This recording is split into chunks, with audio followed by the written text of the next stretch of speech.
নমস্কার, astro research চ্যানেলে আপনাদের প্রিয় জ্যোতিষী শ্রী সিদ্ধার্থ আবারও উপস্থিত হয়েছি। আজকে আপনাদের সামনে নতুন আরেকটি বিষয় নিয়ে নতুন আরেকটি ভিডিও আপনাদের সামনে তুলে ধরার জন্য। আপনারা জানেন, প্রত্যেকেই অবগত আছেন যে আমি বিগত কিছু এপিসোড ধরে আপনাদের সামনে আমি মেষ রাশি মেষ লগ্ন থেকে ধারাবাহিক এপিসোড শুরু করেছি এবং এই এপিসোড কিন্তু ধারাবাহিকভাবে চলবে আপনাদের জন্য মীন রাশি মীন লগ্ন পর্যন্ত। তো আমি আপনাদের একঘেয়েমি কাটানোর জন্য মাঝে মাঝে বিরাম দিয়ে আমি তার মধ্যে 2025 গোটা বর্ষ কেমন কাটবে তাই নিয়ে ছোট ছোট করে কিন্তু বিভিন্ন পার্টে বিভিন্ন তথ্য আপনাদের সামনে তুলে ধরছি।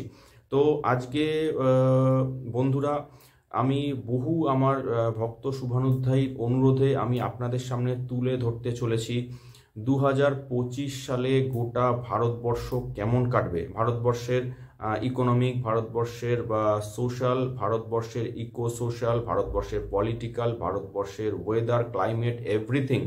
তো এই সমস্ত কিছু নিয়ে আমি একটা গোটা এপিসোডে আজকে আপনাদের সামনে তুলে ধরতে চলেছি গোটা 2025 বর্ষ ভারতের জন্য।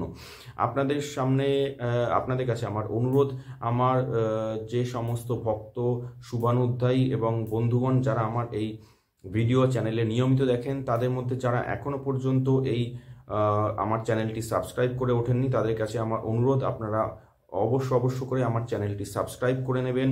এবং আপনাদেরকে আমি আবারও তুলে ধরি, যে তথ্যগুলো বা যে বিষয়গুলো আমি রোজ আপনাদের সামনে নানান ভিডিওর মাধ্যমে তুলে ধরি, সেগুলোর পেছনে যথেষ্ট পরিমাণে পরিশ্রম, আমার কিন্তু যথেষ্ট পরিমাণে কিন্তু অ্যানালিসিস কিন্তু করতে হয়। তারপর সেই সমস্ত ডেটা সম্মিলিত করে আপনাদেরই ভালোর জন্য, আপনাদেরই অবগতির জন্য আমি কিন্তু তুলে ধরি আপনাদেরই সামনে। তাই অবশ্য করে চ্যানেলটি সাবস্ক্রাইব করবেন এবং লাইক কমেন্ট শেয়ার করে কিন্তু পাশে থাকবেন। তো চলুন বন্ধুরা, আজ শুরু করা যাক ভারতবর্ষকে নিয়ে 2025 সালে গোটা ভারতবর্ষের পরিস্থিতি বিভিন্ন সেক্টরে বিভিন্ন ক্ষেত্রে কেমন হতে চলেছে তাই নিয়ে আলোচনা শুরু করা যাক। তো শুরুতেই আমি আপনাদেরকে বলি যে ভারতবর্ষের যে বিভিন্ন বিষয়গুলো আপনাদের সামনে তুলে ধরতে চলেছি তার জন্য আমাকে তিনটে চার্টের অবতারণা করতে হয়েছে। একটি চার্ট হলো আপনাদের ভারতবর্ষের ক্ষেত্রে ইয়ারলি যে চার্ট, সেটা 2024-25। দ্বিতীয় চার্ট হচ্ছে ভারতবর্ষের ক্ষেত্রে ইয়ারলি চার্ট, যা হলো 2025-26। এবং শেষ চার্ট যেটা হলো যে চৈত্র শুক্লা প্রতিপদ কুণ্ডলী 2025 সালের 29শে মার্চ। তো এই চার্টের আমি কয়েকটা প্ল্যানেটারি আমি পজিশন আপনাদের সামনে তুলে ধরে তারপর আমি ধারাবাহিকভাবে কিন্তু আমার আলোচনার মধ্যে ঢুকে পড়ব।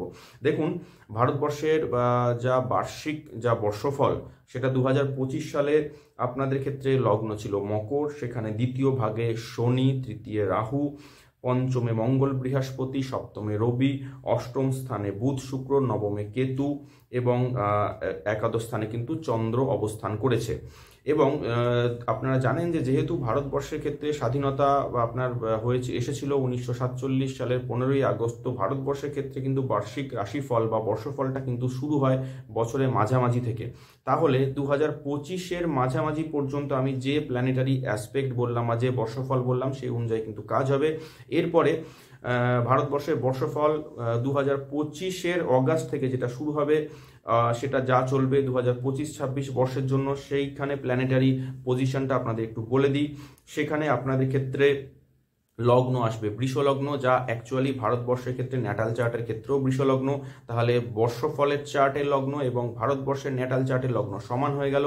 তো বৃষলগ্ন, লগ্নের দ্বিতীয় থাকবে বুধ শুক্র, একটু ভুল বললাম, লগ্নের দ্বিতীয় থাকবে বৃহস্পতি শুক্র, তৃতীয় স্থানে রবি বুধ, চতুর্থে কেতু, পঞ্চমে মঙ্গল এবং মাঝের ঘরগুলো খালি দিয়ে একেবারে দশমে রয়েছে আপনার থাকবে রাহু, একাদশে শনি এবং দ্বাদশভাবে কিন্তু চন্দ্র। এটা ভারতবর্ষের ক্ষেত্রে বার্ষিক বর্ষফল যা হলো 2025-26। এবং সব থেকে যা গুরুত্বপূর্ণ যে চার্ট, যেটার উপরে কিন্তু আমার আজকের গোটা আলোচনাটা কিন্তু আপনাদের সামনে তুলে ধরছি, সেটা হলো চৈত্র শুক্লা প্রতিপদ কুণ্ডলী, যা হলো 2025 সালের 29শে মার্চ।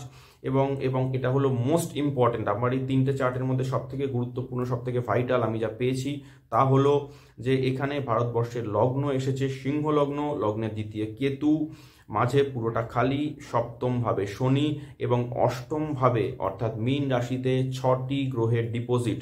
তার মধ্যে রয়েছে রবি, বুধ, শুক্র, চন্দ্র, রাহু এবং নেপচুন। এবং আপনাদেরকে বলে দিই, অষ্টমভাবে এই 6টি গ্রহে ওই সময় থাকাকালীন ওই 29শে মার্চ যখন আমি এই যে চৈত্র শুক্লা প্রতিপদ কুণ্ডলী করেছি, সেই সময়তে কিন্তু সেই দিন কিন্তু একটি সূর্যগ্রহণ চলবে। কারণ আপনার কিন্তু অষ্টম ভাবে 6টি গ্রহ রবি সমেত এবং আপনার অষ্টমের সপ্তম ভাব অর্থাৎ দ্বিতীয় ভাবে কিন্তু কেতু থাকবে। এবং এটাকে আমার হিসেবে কিন্তু একটি দুর্যোগ বলা হচ্ছে, যেহেতু ভারতের ক্ষেত্রে সেই দুর্যোগটি আপনার সৃষ্টি হচ্ছে অষ্টম ভাবে। তো সুতরাং এবং প্লাস সেই দিন কিন্তু সূর্যগ্রহণও আছে, তাহলে ধরে নিন সেই দিন থেকেই কিন্তু নানা প্রকারের ঘটনা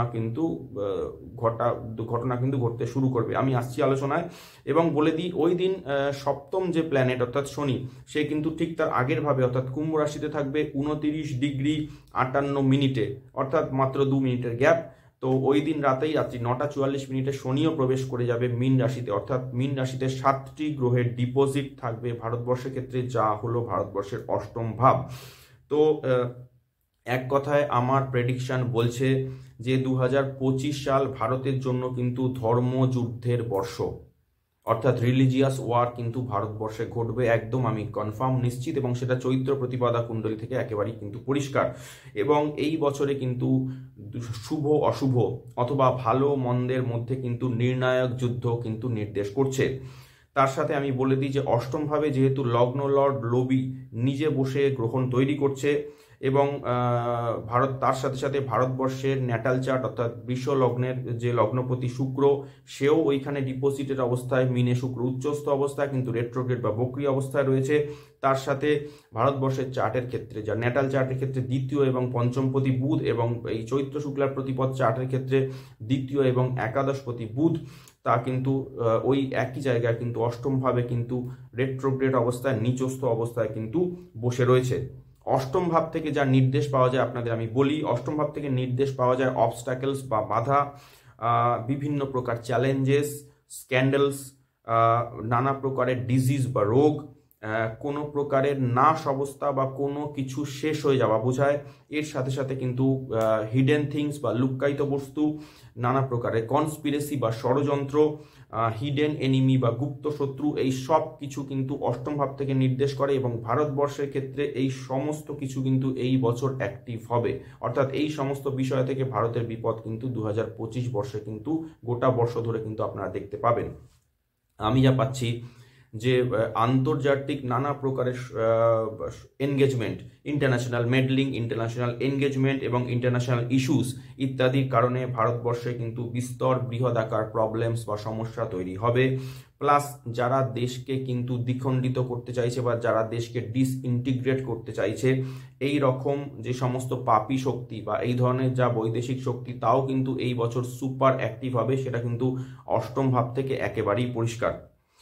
এবং এটাও বলে দিই, এই সমস্ত পাপ শক্তি কিন্তু তাদের সম্পূর্ণ ফোর্স, সম্পূর্ণ স্ট্রেংথ কিন্তু প্রয়োগ করবে দেশকে আনস্টেবল করার জন্য। এবং আপনাদের বলে দিই যে এর পেছনে বহু হাজার কোটি টাকা কিন্তু পাম্পিং করা হবে দেশকে ডিস্টেবিলাইজ করার জন্য, দেশকে কিন্তু ডিসইন্টিগ্রেট করার জন্য, মানে দেশকে দ্বিখণ্ডিত করার জন্য, দেশকে টুকরো টুকরো করার জন্য এবং দেশের মধ্যে কিন্তু বৃহৎ আকারের সমস্যা বা প্রবলেম তৈরি করার জন্য। অষ্টম ভাব থেকে বোঝায় ধর্মীয় যুদ্ধ, যা আপনাদের আমি বললাম, এবং সামাজিক বিদ্বেষও নির্দেশ করে। আমি দেখতে পাচ্ছি যা চার্টের নির্দেশনা বলছে যে ভারতে বিক্ষিপ্তভাবে কিন্তু কমিউনাল রায়টস বা সাম্প্রদায়িক দাঙ্গা তৈরি করা হবে এবং এই সব কিছুই কিন্তু ম্যান মেড হবে, অর্থাৎ স্বাভাবিকভাবে হবে না, সব কিছুই কিন্তু ফোর্সফুলি তৈরি করা হবে।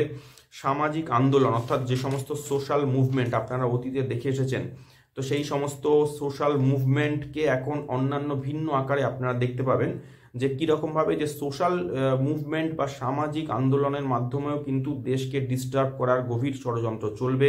আপনাদের বলে দিই যে সেটা কীরকমভাবে হতে পারে। ধরুন, এক কাস্ট বনাম অন্য কাস্ট, মানে একটি জাতি বনাম আরেকটি জাতি, একটি ধর্ম বনাম অন্যান্য ধর্ম, কৃষক আন্দোলন, সিএএ। আপনারা দেখেছেন যে এই ধরনের সামাজিক আন্দোলন গত কিন্তু কয়েক বছর ধরে আমরা দেখেছি, কিন্তু 2025 বর্ষে এইগুলিকে আমরা আবার রিপিট, মানে আবার কিন্তু পুনরায় দেখতে পাবো, কিন্তু অন্য পদ্ধতিতে দেখতে পাবো এবং এগুলি কিন্তু দেশের বিভিন্ন স্থানে আলাদা আলাদাভাবে কিন্তু ঘটতে থাকবে। প্রতিবেশী দেশগুলোর মাধ্যমে ভারতবর্ষে প্রেশার বা চাপ সৃষ্টি করা হবে, খুবই কঠিন পরিস্থিতির সম্মুখীন হতে চলেছে ভারতবর্ষ। অষ্টম ভাব থেকেই সমস্ত কিছু নির্দেশনা কিন্তু একেবারে পরিষ্কার। আপনাদের বলে দিই, যেহেতু ভারতবর্ষের ক্ষেত্রে লগ্ন লর্ড রবি অষ্টমেই থাকবে, অর্থাৎ ভারত সমস্যা পীড়িত হবে, সে তো স্বাভাবিক। রবি অর্থে কিন্তু বোঝায় শাসক বা দেশের রাজা, তাহলে অষ্টমে রবি থাকাতে দেশের শাসকও কিন্তু সমস্যায় জর্জরিত হবে। কিন্তু এই কুণ্ডলীর নবাংশ চার্ট যদি আমি ব্যাখ্যা করি, তো সেখান থেকে পাওয়া যাচ্ছে যে নবাংশ চার্টে বৃহস্পতি কিন্তু সুপ্রিম অবস্থায়, উচ্চস্থ অবস্থায় কর্কটে বসে রয়েছে। শুধু তাই নয়, যে চার্ট অর্থাৎ যে আমি চৈত্র শুক্লা প্রতিপদে কুণ্ডলী আপনাদের সামনে ব্যাখ্যা করছি, সেই চার্টের অষ্টম ভাবের যা দশমপতি, অর্থাৎ অষ্টম ভাব থেকে দশম ভাব কাউন্ট করলে সেটা আসে কিন্তু ভারতবর্ষে পঞ্চম ভাব। সেই পঞ্চম অধিপতি কিন্তু বৃহস্পতি, এবং সেই বৃহস্পতি ইটসেলফ অষ্টম ভাবেরও কারক। তো পঞ্চম অষ্টমপতি বৃহস্পতি কিন্তু খুবই শুভ অবস্থায় ভারতবর্ষের চৈত্র শুক্লা প্রতিপদ কুণ্ডলীর দশম ভাবে কিন্তু ডিপোজিটেড থাকবে। এবং এর থেকে এই নির্দেশনা পাওয়া যায় যে গভর্নমেন্ট সমস্ত প্রতিকূলতার বিরুদ্ধে কঠিন এবং কঠোর স্টেপ কিন্তু নিতে পারবে, এবং সমস্ত বিরোধী এবং যা পাপ অপশক্তির বিরুদ্ধে কিন্তু রুথলেস স্টেপ নিতে পারবে গভর্নমেন্ট। রুথলেস মানে নির্দয় কিন্তু পদক্ষেপ গভর্নমেন্ট কিন্তু নিতে পারবে, কারণ নবাংশ চার্টেও সেই দশমপতি বৃহস্পতি একদম সুপ্রিম এক্সল্টেড বা উচ্চস্থ অবস্থায় কর্কটে বসে রয়েছে রাহুর সাথে থাকার জন্য দেশের রাজা বা দেশের শাসক, আমি যদি মোদিজিকেই ধরে নিই, তাহলে উনি এমন কিছু কঠিন ডিসিশন কিন্তু উনি নেবেন দেশের ভালোর জন্য, যার জন্য অনেকে কিন্তু ওনাকে ব্রুটাল মানে নির্দয় বা রুথলেস ডিক্টেটর হিসেবেও কিন্তু আখ্যা দিতে পারেন। রুথলেস ডিক্টেটর আপনারা দেখেছেন যে আমরা হিটলারকে দেখেছি, মুসোলিনিকে দেখেছি, আমরা এর আগে ইতিহাসের বহু কিন্তু এমন শাসক দেখেছেন যারা কিন্তু রুথলেস ছিল, ডিক্টেটর ছিল। আপনারা কিন্তু নেপোলিয়নের কথা জানেন, আপনারা কিন্তু মুসোলিনি জানেন, আপনারা হিটলার জানেন। তো অনেকটা কিন্তু সেই রকমভাবে কিছু স্টেপ দেশের রাজা কিন্তু নিতে বাধ্য হবেন দেশের মঙ্গলের জন্য।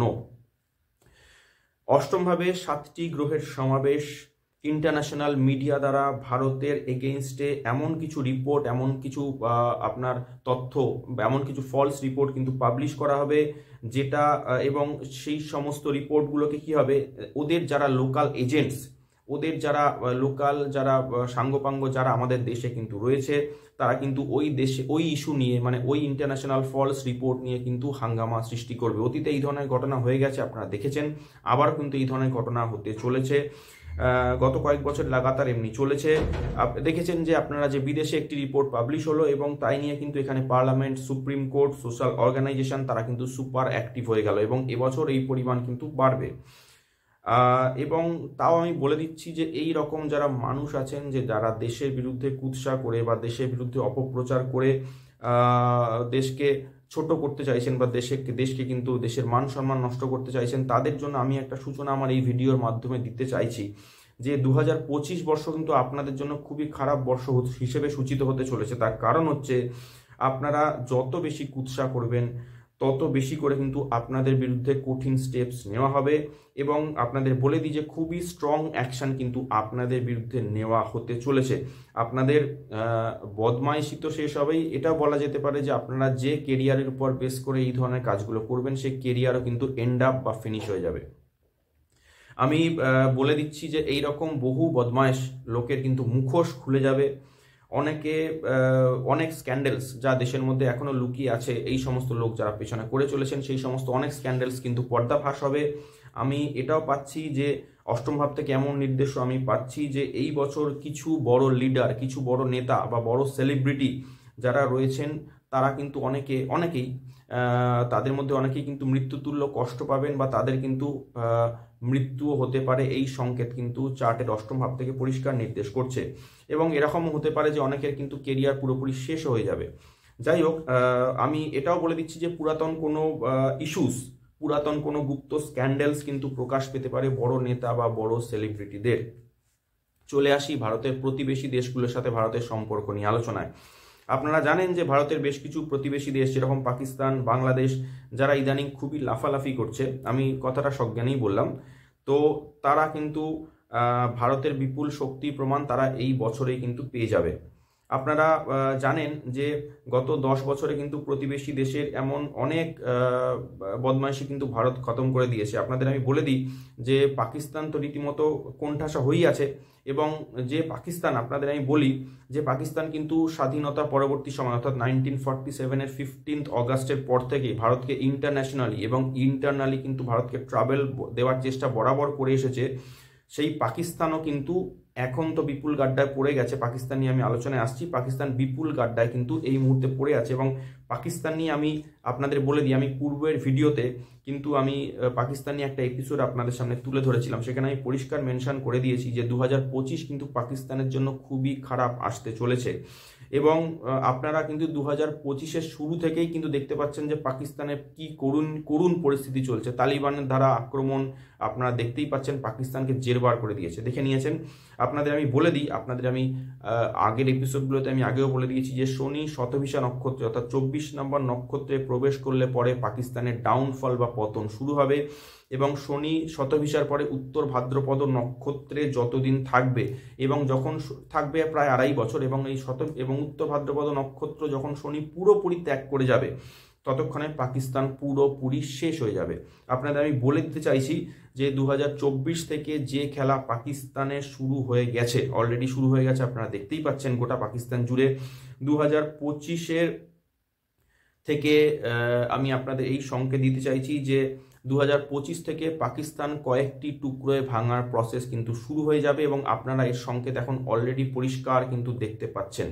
আপনাদের আমি জানিয়ে দিতে চাইছি 2025 গোটা বর্ষ, 2026 বর্ষ এবং 2027-এর ফেব্রুয়ারি অবধি শনি উত্তর ভাদ্রপদ নক্ষত্রে অর্থাৎ 25 নম্বর নক্ষত্রে থাকবে, এবং এই সময়ের মধ্যে অর্থাৎ পরবর্তী 2.5 বছরের মধ্যে আপনাদের কথা দিচ্ছি পাকিস্তান 3 থেকে 4 টুকরোয় ভেঙে যাবে।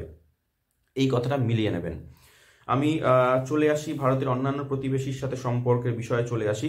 আপনাদের বলে দিই, মালদ্বীপও গত প্রায় বছর খানেক আগে মালদ্বীপও প্রচুর ভারতের এগেনস্টে নানা প্রকারের অ্যালিগেশন, ভারতকে অনেকভাবে ছোট করার চেষ্টা করেছিল। তো সেই মালদ্বীপও কিন্তু এখন একদম নিষ্প্রভ এবং ফ্ল্যাট হয়ে পড়েছে। শ্রীলঙ্কা, নেপাল সবাই রীতিমতো ঠান্ডা হয়ে গেছে, এবং আপনাদের নতুন আরেক বদমাইশি শুরু হয়েছে, আপনারা জানেন, সেটা হলো আমাদের প্রতিবেশী দেশ বাংলাদেশ। আমি পূর্বেই আমার বাংলাদেশ নিয়ে কিন্তু একাধিক ভিডিও, একাধিক এপিসোডে কিন্তু বাংলাদেশের পরবর্তীতে কি হতে চলেছে তা আমি পরিষ্কার কিন্তু আপনাদের নির্দেশ করে দিয়েছি। যারা আমার বাংলাদেশ নিয়ে এখন এপিসোড দেখেননি, আপনারা আমার চ্যানেলে আপনার গিয়ে দেখে নিতে পারবেন যে মহাবিনাশের পথে বাংলাদেশ এবং বাংলাদেশের সর্বনাশ ভারতবর্ষের জয়লাভ, এরকম দুটো এপিসোড আমি নিয়ে এসেছি। আপনারা একটু দেখে নেবেন, ওখানে আমি ডিটেলসের দিনক্ষণ তারিখ ধরে কিন্তু মেনশন করে দিয়েছি। আপনাদের ছোট করে এখানে 2-4 কথায় বলে দিতে চাইছি যে আমি ওই এপিসোডগুলোতে বাংলাদেশ নিয়ে যা যা বলেছি সবগুলোই কিন্তু পরপর ধারাবাহিকভাবে কিন্তু ঘটে চলেছে। আমি এবার আপনাদের বলে দিই মোহাম্মদ ইউনুসের কপালে কি আছে সেটা একটু পরিষ্কার বলে দিই। মোহাম্মদ ইউনুসের পরিস্থিতি এই 2025 বর্ষে খুবই খারাপ হতে চলেছে। আমি আগেও বলেছি, আবারও বলছি যে 2025 বর্ষে বাংলাদেশে কিন্তু একাধিকবার সরকার পতন হবে, এবং বাংলাদেশে কিন্তু একাধিকবার নতুন স্বাধীনতা আসতে চলেছে, যেরকমভাবে আপনার 5 অগাস্ট 2024-এ দেখেছেন। ইউনুস এইবার বুঝতে পারবে যে একটি ভীমরুলের চাকে ইউনুস হাত দিয়ে ফেলেছে, এবং ইউনুসের সামনে মাত্র 2টি রাস্তা খোলা থাকবে। একটি হচ্ছে হয় নিজেকে কম্বলে ঢেকে নিয়ে গিয়ে এই জায়গা থেকে পালিয়ে যাওয়া, অথবা ভীমরুলের দংশনে তার মৃত্যু বরণ করা। সংকেত আপনাদের আমি পরিষ্কার দিয়ে দিলাম, অর্থাৎ হয় ইউনুসকে পালাতে হবে বাংলাদেশ ছেড়ে, অথবা আপনাদের আমি কথা দিচ্ছি মুজিবুর রহমানের মতোই কিন্তু ইউনুসের শেষ পরিণতি হতে চলেছে, অর্থাৎ অ্যাসাসিনেশন। চলে আসি আমার পরবর্তী কথায়, তা হলো অষ্টমে বুধ এবং শুক্র নিচস্থ অবস্থায় রয়েছে, যা আমার এই চার্টের ক্ষেত্রে নির্দেশ করছে তা কিন্তু ভারতবর্ষের ক্ষেত্রে বিরাট বড় ফাইন্যান্সিয়াল ক্রাইসিস বা অর্থনৈতিক মন্দা কিন্তু আসতে চলেছে। 2025 জুড়ে কিন্তু এটা চলতে থাকবে। আমি ওয়ার্ল্ড নিয়ে 2025 কেমন ঘটবে সেই ওয়ার্ল্ড প্রেডিকশন 2025 একটা এপিসোড আমি সারা বিশ্ব নিয়ে আনতে চলেছি, যেখানে আমি এই বিষয়ে কিন্তু বিস্তারিত আলোচনা আপনাদের করে দেবো। কারণ যে ইকোনমিক ক্রাইসিস বা যে অর্থনৈতিক মন্দার মুখোমুখি ভারত হবে, তার সূত্রপাত কিন্তু শুরু হবে ওয়েস্টার্ন ওয়ার্ল্ড দিয়ে, অর্থাৎ ইউএসএ দিয়ে শুরু হবে। তার ইম্প্যাক্ট কিন্তু ভারতে এসে পড়বে। তো আপনাদের আমি বলে দিচ্ছি যে বিশ্বজোড়া অর্থনৈতিক মন্দার প্রভাব ভারতে পড়লেও আমি তবু আপনাদের কথা দিচ্ছি যে ভারত কিন্তু সামলে নেবে। এবং তবে এই যে জোরালো ধাক্কা যা ভারতের উপর আঘাত হানবে, সেটা কিন্তু ভারতের অর্থনৈতিক মার্কেটস, স্টক মার্কেট এবং শেয়ার মার্কেট কিন্তু ভালোভাবেই প্রভাবিত হবে। আপনারা খেয়াল করতে পারবেন যে 2025 শুরু হওয়ার পর থেকে কিন্তু স্টক মার্কেটে কিন্তু ধারাবাহিকভাবে লাগাতার কিন্তু ধস চলছে, এবং গত দুদিন আগেও কিন্তু একটি বিপুল আকারে কিন্তু স্টক মার্কেট বা শেয়ার মার্কেট ধস হয়ে গেছে। শুধুমাত্র স্টেট ব্যাংকের মতো একটা পায়োনিয়ার অর্গানাইজেশনের ন্যূনতম মিনিমাম 45,000 কোটি টাকা কিন্তু লস হয়ে গেছে। এইচডিএফসি ইত্যাদি ব্যাংক যারা প্রাইভেট ব্যাংক, তাদেরও আমার কাছে আপডেট আছে, তাদের ক্ষেত্রে কারো 56,000 কোটি টাকা, কারো 62,000 কোটি টাকা ওয়াটস এভার। তো ভারতবর্ষের ক্ষেত্রে কিন্তু বিপুল একটা কিন্তু অর্থনৈতিক শেয়ার মার্কেটের ধস কিন্তু গত 3 দিন আগে হয়ে গেছে। আপনারা যারা নিউজ চ্যানেল যারা ঘাটেন, যারা মিডিয়ার সঙ্গে যুক্ত, তারা অলরেডি জানেন। তো এটা কিন্তু এই প্রেডিকশনের সাথে কিন্তু সামঞ্জস্য রাখছে। আপনাদের আমি জানিয়ে দিই যে এই পরিস্থিতিগুলো কিন্তু অগাস্টের পর থেকে ধীরে ধীরে কিন্তু স্বাভাবিক হতে থাকবে। তবে এইটুকুও বলে দিই যে এর প্রভাবে কিন্তু ভারতবর্ষে ইনফ্লেশন বা মুদ্রাস্ফীতি বাড়বে এবং জব মার্কেট কিন্তু টাইট হবে। আর আপনার কিন্তু ফিনান্সিয়াল ক্রাঞ্চ কিন্তু আমি পরিষ্কার দেখতে পাচ্ছি। অষ্টমভাবে 7টি গ্রহের ম্যালিফিক জাংশন কিন্তু নির্দেশ করছে যে ভারতবর্ষে কঠিন মহামারী বা দুরারোগ্য রোগ কিন্তু আসতে চলেছে এবং বহু মানুষ কিন্তু অসুস্থ হবে এই বর্ষে। আপনারা দেখে নিয়েছেন অলরেডি দেশে কিন্তু HMPV virus, human metapneumo virus কিন্তু অ্যাটাক করেছে। যদিও এখন এক্ষেত্রে আপনাদের মেডিকেল কিট, যা কিন্তু কেন্দ্রীয় সরকার যথেষ্ট পরিমাণে অ্যাভেলেবেল করে দিয়েছে সমস্ত স্টেট গভর্নমেন্টের কাছে, কিন্তু সম্ভবত স্টেট গভর্নমেন্টগুলোর তরফ থেকে ততটা পরিমাণে কিন্তু অ্যাক্টিভিটি নেই এবং বহু মানুষের শরীরে কিন্তু HMPV ভাইরাস কিন্তু প্রবেশ করার পরেও সেটা কিন্তু আপনার সাপ্রেস অবস্থায় থাকবে। কারণ টেস্ট না হলে আপনি জানতে পারছেন না। মূল ইম্প্যাক্ট কিন্তু বয়স্ক লোক, যাদের কোমরবিডিটি রয়েছে এবং যাদের ক্ষেত্রে কিন্তু লাংস এবং ফুসফুস বা হার্ট নিয়ে কিন্তু ইস্যুস রয়েছে, ছোট বাচ্চা, তাদের ক্ষেত্রে কিন্তু মূল এর কিন্তু ইম্প্যাক্ট বা প্রভাব দেখা যাবে। আপনারা যারা আমার চ্যানেলের নিয়মিত দর্শক শ্রোতা বন্ধু, তারা জানেন যে আমি অলরেডি HMPV ভাইরাস নিয়ে আমার আগেই একটি এপিসোড নিয়ে এসেছি, কেউ চাইলে দেখে নিতে পারেন। তো আপনাদের বলে নিতে চাইছি যে 2025 সেপ্টেম্বরে কিন্তু আরেকটি চন্দ্রগ্রহণ আসতে চলেছে এবং ততদিন অবধি কিন্তু আমাদের এই রোগ নিয়ে যথেষ্ট সতর্ক থাকতে হবে। অর্থাৎ মার্চ এন্ড থেকে কিন্তু সেপ্টেম্বর এন্ড অবধি কিন্তু বয়স্ক মানুষ, যাদের কোমরবিডিটি আছে, যারা বাচ্চা, তাদের ক্ষেত্রে কিন্তু যে কোনো প্রকারের কঠিন রোগ মহামারী নিয়ে কিন্তু সতর্ক থাকতে হবে। এবং আমার আগের এপিসোডে, HMPV এপিসোডে আর কি রোগ আসতে চলেছে ভারতবর্ষের জন্য, তাই নিয়ে আমি ডিটেল আলোচনা কিন্তু ওখানে করেছি, একটু অনুগ্রহ করে দেখে নেবেন। আপনাদের আমি বলে দিই যে অষ্টমভাবে কিন্তু এতগুলো গ্রহের সমাবেশ এবং তার মধ্যে চন্দ্র, শুক্র এবং সমস্ত কিন্তু যে জলীয় গ্রহগুলো কিন্তু জলীয় রাশিতে কিন্তু এক জায়গায় ডিপোজিট থাকার কারণে ওই সময় থেকে, অর্থাৎ 29শে মার্চ অনওয়ার্ড, চৈত্র সংক্রান্তি, চৈত্র প্রতিপদ থেকে কিন্তু ওয়াটার এলিমেন্টস অ্যাক্টিভেট হবে এবং জল নিয়ে বিপুল বিপর্যয় শুধুমাত্র ইন্ডিয়া নয়, সারা পৃথিবী জুড়ে কিন্তু জল নিয়ে বিরাট বিপর্যয় কিন্তু ঘটবে। আপনাদের আমি বলে নিই, শুধুমাত্র জল প্রলয় নয়, ভারতবর্ষে কিন্তু ন্যাচারাল ক্যালামিটিস বা প্রাকৃতিক বিপর্যয়ও কিন্তু সারা বছর ধরেই ভারতকে পীড়িত রাখবে। মহামারী ছড়িয়ে পড়ার আতঙ্ক জনমানুষে কাজ করবে, যা অলরেডি এখন করছে, মার্চের পর আরও বাড়বে। এবং আপনাদের বলে দিই যে স্বাস্থ্য নিয়ে যা আমি বললাম যে মার্চ এন্ড থেকে সেপ্টেম্বর এন্ড অবধি কিন্তু দেশবাসীকে যথেষ্ট সতর্ক থাকতে হবে। ভেনাসের পজিশন যা নির্দেশ করছে তা হলো দেশে মহিলাদের উপর অত্যাচার বা নিষ্ঠুরতা কিন্তু বাড়বে। কিন্তু এটাও বলে দিই যে সমাজের বিভিন্ন ক্ষেত্রে মহিলারা যথেষ্ট সম্মানের সাথে কিন্তু কাজ করবেন। মিডিয়ার কোনো প্রকার বড় স্ক্যান্ডাল কিন্তু প্রকাশ পেতে পারে, মিডিয়া কর্মীদের উপর কিন্তু বিপুল সমস্যা নির্দেশ করছে।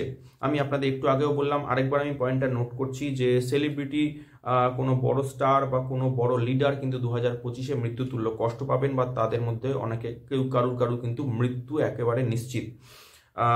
ধর্ম সম্বন্ধীয় বা রিলিজিয়াস কোনো প্রকারের আইন কিন্তু পাস হতে চলেছে ভারতে এবং এর ফলেও কিন্তু সমাজে আমি কিন্তু সমস্যা সৃষ্টি হবে দেখতে পাচ্ছি। আপনাদের আমি বলে দিই, আমার নির্দেশ বলছে যে ওয়াকফ বিল পাস হবে এবং রিলিজিয়াস অ্যাক্ট, টেম্পল অ্যাক্ট ইত্যাদিতেও কিন্তু বেশ কিছু নতুন আইন, নতুন পরিবর্তন, নতুন নিয়ম কিন্তু পাস হতে চলেছে। এই নিয়েও কিন্তু সমস্যা আমি পাচ্ছি। চলে আসি আবহাওয়া নিয়ে। ওয়েদার বা ক্লাইমেট যাই হোক, এটা কিন্তু সারা বছর এই দেশের জন্য কিন্তু আনস্টেবল, আনপ্রেডিক্টেবল থাকবে। আমি আগের একটি এপিসোডে বলে দিয়েছি যে তাপমাত্রা এই বছর কিন্তু বিপুল পরিমাণে বৃদ্ধি পাবে। এমনিতেই মঙ্গলের বছর, আপনাদের বলে দিচ্ছি অষ্টম স্থান থেকে নির্দেশ করছে যে তাপমাত্রা কিন্তু বহু জায়গায় 55 ডিগ্রি সেলসিয়াস পেরিয়ে যাবে আগামী গ্রীষ্মে, এবং বহু জায়গায় তীব্র দাবদাহ, আকাল, খরা, ড্রট ইত্যাদি কিন্তু আসবে। এবং আপনাদের বলে দিই, আবার কোনো কোনো জায়গায় আবার দেখা গেল অতিবৃষ্টি হবে, সেখানে কিন্তু সবকিছু ডুবে যাবে। এবং এর ফলে যেটা মূল সমস্যা হবে সেটা কিন্তু এগ্রিকালচারাল সেক্টর বা এগ্রিকালচারাল ফিল্ড কিন্তু বিপুল ক্ষতির সম্মুখীন হবে। আমি পাচ্ছি যে ক্ষুদ্র অণুজীবী বা মাইক্রো অর্গানিজমস, মথ এবং পরজীবী বিভিন্ন পতঙ্গের আক্রমণ কিন্তু ফসলের উপর বহুল পরিমাণে বৃদ্ধি পাবে। চাষিরা সমস্যায় পড়বেন এবং ফসল কিন্তু ক্ষতিগ্রস্ত হবে।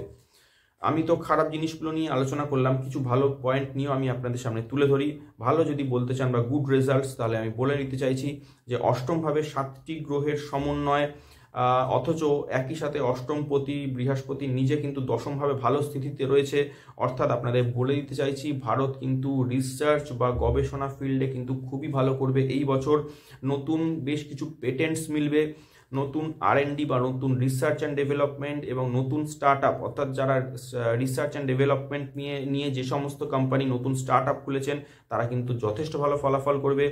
এছাড়াও মাইক্রোবায়োলজি সেক্টর খুব ভালো কাজ করবে, মাইনিং সেক্টর ভালো কাজ করবে। এটা হতেও পারে যে কোনো, আপনাদের জানিয়ে দিই যে ভারতের ক্ষেত্রে কোনো rare minerals, crude oil, gas, gold, diamond বা কোনো নতুন দুর্লভ আকরিকের কিন্তু বিপুল খনিজ ভাণ্ডার কিন্তু আচমকা দেশের মধ্যে কিন্তু খুঁজে পাওয়া যেতে পারে, যাতে দেশ কিন্তু প্রত্যক্ষ এবং পরোক্ষে লাভবান হবে। চলে আসি পলিটিক্যাল কিছু রাজনৈতিক ব্যক্তিত্ব, তাদের ভবিষ্যৎ এই 2025-এ কি হতে চলেছে তাই নিয়ে আলোচনাটা ছোট করেই বলবো, কিন্তু বেশ কয়েকজন একদম পপুলার ফেমাস রাজনৈতিক ব্যক্তিত্ব আমি 2025-এর ধারাবাহিক কেমন করতে চলেছে আপনাদের সামনে তুলে ধরি। প্রথম নামই আপনাদের বলতে চলেছি, তিনি হলেন সোনিয়া গান্ধী। সোনিয়া গান্ধীর জন্য 2025 কিন্তু খুবই খারাপ বর্ষ হতে চলেছে। ইদার ওনার কিন্তু সিরিয়াস হেলথ ইস্যু আমি পাচ্ছি, অথবা ওনার বিরুদ্ধে এমন কোনো তথ্য প্রকাশ হতে চলেছে যে ওনার পলিটিক্যাল কেরিয়ার কিন্তু শেষ হওয়ার সম্ভাবনা পাচ্ছি। এবং এটাও হতে পারে যে ওনার বিরুদ্ধে কোনো প্রকারে বড় সিক্রেটস বা কোনো প্রকারে বড় স্ক্যান্ডালস কিন্তু লাইমলাইটে আসবে। ওনার বিরুদ্ধে গভর্নমেন্ট লেভেল অ্যাকশন হবে, এবং এটা কিন্তু ওনার যা বার্থ চার্ট তার থেকে পরিষ্কার। আপনাদের বলে দিতে চাইছি যে 2025-এ যখন শনি রেট্রোগ্রেড বা বকরি থেকে যখন ডিরেক্ট বা মার্গী হবে, এই বকরি মার্গীর মধ্যে শনির যতদিন শনি কিন্তু অবস্থান করবে, সেই পিরিয়ড কিন্তু ওনার জন্য খুব সাংঘাতিক ডেঞ্জারাস পিরিয়ড কিন্তু নির্দেশ করছে। আপনাদের আমি বলে দিতে চাইছি, এবং এর ইম্প্যাক্ট কিন্তু ওনার পরিবারের লোকজনের উপরও কিন্তু পড়বে। রাহুল গান্ধী, প্রিয়াঙ্কা গান্ধী, ওনার যা জামাই রয়েছেন বডরা, ওনারা সবাই কিন্তু সমস্যার মধ্যে কিন্তু পড়বেন। এবং আপনাদের আমি এবং সোনিয়া গান্ধী, ওনার পরিবার, ওনার যত ফলোয়ার যারা আছেন তারা কিন্তু সতর্ক সাবধান থাকুন। চলে আসি অরবিন্দ কেজরিওয়ালের বিষয়ে আলোচনায়। আপনারা জানেন আমি আগের এপিসোডে, আমি 2 মাস আগে একটি এপিসোডে বলে দিয়েছিলাম, এর আগেও বলেছিলাম যে 2024 মার্চ কিন্তু অরবিন্দ কেজরিওয়ালের জন্য খুব খারাপ সময় কিন্তু হতে চলেছে। উনি কিন্তু মার্চ 2025-এ কিন্তু জেল যাত্রা করেন। এটাও বলে দিয়েছিলাম যে ওনার পলিটিক্যাল কেরিয়ার কিন্তু শেষ হতে চলেছে। যারা আমার এপিসোড ফলো করেন তারা জানেন যে আমি সেখানে বলে দিয়েছিলাম যে ওনার কেরিয়ার তো শেষ হতে চলেছে। এও বলেছিলাম যে 2025-এর অক্টোবর পর্যন্ত কিন্তু অরবিন্দ কেজরিওয়াল আপ পার্টির যিনি মুখপাত্র তার জন্য কিন্তু খুবই খারাপ চলবে। তো আপনাদের আমি বলে দিচ্ছি, আপনারা জানেন যে 2025-এ দিল্লি ইলেকশনস কিন্তু আসতে চলেছে, এবং আমার সংকেত পরিষ্কার যে কেজরিওয়াল কিন্তু আর জিতবেন না, উনি কিন্তু আর মুখ্যমন্ত্রীদের চেয়ারে কিন্তু ফিরবেন না। এছাড়াও কিন্তু ওনাকে চারপাশ থেকে বিস্তর বিপুল আকারে কিন্তু সমস্যা কিন্তু ওনাকে ঘিরে ধরবে। চলে আসি রাহুল গান্ধীকে নিয়ে আলোচনায়। রাহুল গান্ধী হরোস্কোপ চার্ট আমি যা পেয়েছি, ওনার হরোস্কোপটি এমনই অদ্ভুত যে উনি যতই সুপার অ্যাক্টিভ হতে থাকেন উনি ততই কিন্তু বিপুল সমস্যায় পড়তে থাকেন। এবং 2025-এও রাহুল গান্ধী কিন্তু চার্ট ওয়াইজ সুপার অ্যাক্টিভ থাকবেন, সক্রিয় থাকবেন, এবং ওনাকে কিন্তু ওনার এগেনস্টে কিন্তু অনেক কিছু বড় বড় এক্সপোজার কিন্তু ওনার বিরুদ্ধে প্রকাশ হতে চলেছে। এবং আমি যা পাচ্ছি তা হলো যে উনি শুধু বিপুল সমস্যা ফেস করাই শুধু নন, ওনার কিন্তু পলিটিক্যালি বা রাজনৈতিকভাবেও কিন্তু উনি খুব দুর্বল হয়ে পড়বেন। এবং আমি এটুকু বলে দিতে চাইছি আপনাদের যে রাহুল গান্ধীর গুড টাইমস আর ওভার, অর্থাৎ ওনার ভালো সময় কিন্তু শেষ। চলে আসি একটি মুখ্য ব্যক্তিত্ব, আপনারা সবাই তাকে চেনেন, তিনি হলেন মমতা ব্যানার্জি। মমতা ব্যানার্জিকে নিয়ে কয়েকটি কথা বলে আমার আজকের এই 2025 বর্ষ নিয়ে আলোচনা আজকের মতো এখানে আমি কনক্লুশন বা ইতি টানবো। দেখুন, মমতা ব্যানার্জির জন্য আমি আপনাদের বলে দিই, পশ্চিমবঙ্গ নিয়ে আমি একটু প্রেডিকশন আগেও নিয়ে এসেছি, যে পশ্চিমবঙ্গ নিয়ে একটি বড় এপিসোড আপনাদের সামনে আমি তুলে ধরেছি, একটু কষ্ট করে দেখে নেবেন 1 মাস আগে। আপনাদের আমি মমতা ব্যানার্জির জন্য কয়েকটি কথা আপনাদের বলে দিতে চাই। তা হলো 2025 থেকে 2027 সাল কিন্তু মমতা ব্যানার্জির জন্য খুবই খারাপ সময় বহন করে আনবে, যার সূত্রপাত অলরেডি হয়ে গিয়েছে গত 26শে জুন 2024 নাগাদ শনি রেট্রোগ্রেড হওয়ার সাথে সাথে। আপনাদের আমি বলে দিই, বিশেষ করে বৃহস্পতি যখন মে 2025 নাগাদ রাশি বদল করে মিথুনে প্রবেশ করবে, তখন থেকে কিন্তু ওনাকে খুব সাবধান থাকতে হবে। আমি যা পাচ্ছি যে রাহুল গান্ধীর বদলে ওনাকে যদি জোর করে ইন্ডিয়া অ্যালায়েন্সের যদি ওনাকে অধ্যক্ষ বানানো হয়ে থাকে এর মধ্যে, অথবা ওনার লোকসভা বা বিধানসভায় যতই বাড়তি সিট ওনার যতই সংখ্যাগরিষ্ঠতা থেকে থাকুক না কেন, ওনার পতনের সূত্রপাত হয়ে গেছে, চার্টে পরিষ্কার। আপনাদের বলে দিতে চাইছি যে আমি যা পাচ্ছি যে ওনার গুড টাইমস আর ওভার, এবং ওনার পলিটিক্যাল কেরিয়ার কিন্তু এখন অতি দ্রুত পতনের দিকে কিন্তু নামতে থাকবে। 2025-এ ধাপে ধাপে কিন্তু গোটা পশ্চিমবঙ্গ এবং মমতা ব্যানার্জির জন্য অনেক কিছু দুর্যোগ অপেক্ষা করে আছে, আপনারা কিন্তু দেখতে পাবেন। আর এই বিষয়ে দিনক্ষণ তারিখ আমি মেনশন করে দিয়েছি। একটু কষ্ট করে পশ্চিমবঙ্গ নিয়ে একটি এপিসোড আমি প্রায় সপ্তাহ 3-4 আগে কিন্তু ছেড়ে দিয়েছি। পশ্চিমবঙ্গের ক্ষেত্রে ধাপে ধাপে এই 2025 বর্ষে রাজনৈতিকভাবে এবং আর্থসামাজিকভাবে কী কী করতে চলেছে আমি বলেছি, একটু কাইন্ডলি যদি দেখে নেন তাহলে আপনারা সব তথ্য জানতে পারবেন। তো যাই হোক বন্ধুরা, আজকে ভারতবর্ষের 3টে চার্ট, চরিত্র প্রতিপদ চার্ট সব তৈরি করে আমি প্রচুর বিশ্লেষণ করে এই সমস্ত ভিডিও, এই সমস্ত তথ্য আপনাদের সামনে আমি তুলে ধরলাম। আমি আশা করব যে আপনাদের ভিডিও ভালো লেগেছে। যদি ভালো লেগে থাকে অনুগ্রহ করে চ্যানেলটিকে সাবস্ক্রাইব করবেন এবং লাইক কমেন্ট শেয়ার করে কিন্তু পাশে থাকবেন। দেখুন, এইটুকু কথা আপনাদের পরিসংহারে বলে দিতে চাইছি যে আগামী দিন অর্থাৎ গোটা 2025 বর্ষ কিন্তু টোটালি ওভারঅল কিন্তু ভালো নয়। বৈশ্বিকভাবে তো ভালো নয়, ভারতবর্ষের জন্যও কিন্তু ভালো নয়। তাই সকলকে বলবো পারিপার্শ্বিক পরিবেশ পরিস্থিতি দেখে যথেষ্ট সাবধান থাকবেন, সতর্ক থাকবেন এবং কিন্তু চেষ্টা করবেন শান্তি শৃঙ্খলা নিয়মানুবর্তিতা কিন্তু বজায় রাখতে। মঙ্গল শনি স্বরাষ্ট্রক আপনাদের আমি বলে দিয়েছি, তা কিন্তু এখন ধারাবাহিকভাবে চলছে, যা 26শে অক্টোবর থেকে শুরু হয়ে গিয়েছে, চলবে আপাততভাবে, ব্রেক করে করেও কিন্তু চলবে অন্ততপক্ষে 29শে মার্চ অব্দি নন স্টপ। আপনাদের জানিয়ে দিতে চাইছি এই সময় কোনো প্রকারের উত্তেজনা, কোনো প্রকার বিতর্ক বিবাদ, ছোট সমস্যা অশান্তি এগুলোকে বাড়তে দেবেন না। কারণ আপনাদের বলে দিই, এই সময় কিন্তু দেখা যাবে ছোট বিতর্ক বিবাদ অশান্তি থেকে কিন্তু তা বিপুল আকার ধারণ করে কিন্তু একটা অঞ্চল, একটা এলাকা, একটা জেলা, একটা রাজ্যেরও কিন্তু সমস্যা তৈরি হতে পারে। তাহলে এই সময় প্রত্যেকে কিন্তু শান্তি শৃঙ্খলা নিয়মানুবর্তিতা এবং সহানুভূতি প্রবণতা বজায় রাখুন, এতে আমাদের সকলেরই মঙ্গল। যাই হোক বন্ধুরা, আজকের মতো এটুকুই। ফিরে আসছি আগামী পর্বে আরও অন্যান্য নতুন কিছু চমক নিয়ে এবং আমার ধারাবাহিক রাশির কিন্তু আলোচনাগুলো নিয়ে। ততক্ষণের জন্য আপনাদের থেকে সময় চেয়ে নিচ্ছি। সকলে ভালো থাকবেন, সুস্থ থাকবেন, আনন্দ থাকবেন, সতর্ক থাকবেন। জয় ভগবান শ্রী রামকৃষ্ণের জয়, জয় জগৎ জননী শ্রী শ্রী মা শারদার জয়। পাশে থাকার জন্য সকলকে অনেক অনেক ধন্যবাদ। নমস্কার।